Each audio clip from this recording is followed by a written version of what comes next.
Assalamualaikum warahmatullahi wabarakatuh. Sampurasun, pamirsa, 5 warta nu parantos dugi ka meja redaksi Bandung TV. Seja kasanggakeun dina pidangan warta ku basa Sunda, Tanggara Pasundan.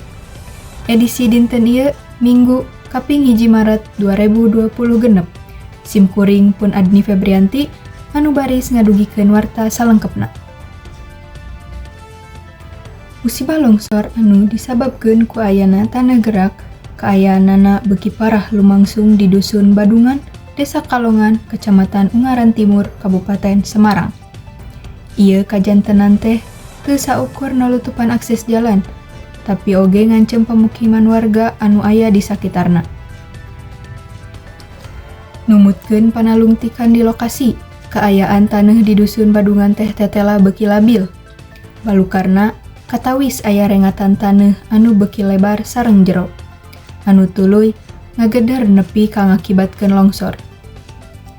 Materi longsor anu nalutupan jalan utama teh ngakibatkeun akses transportasi warga kapegat total. Sajumlah imah warga oge katawis mimiti aya nu rengat dina tembokna sareng posisi pondasina anu geser. Warga ngarasa hariwang yen longsor susulan bakal datang deui, utamana mun hujan turun dina intensitas anu ageung. Pihak BPBD sareng aparat desa satempat parantos ngimbau ka warga sangkan geuwat ngungsi ka tempat nu langkung aman. Ayeuna petugas gabungan sareng warga keur sareng-sareng ngayakeun gotong royong pikeun nyingkahkeun materi longsor ku alat saadadana. Namun proses evakuasi teh kapegat ku kaayaan cuaca anu teu tangtu sareng kondisi taneuh anu masih keneh obah.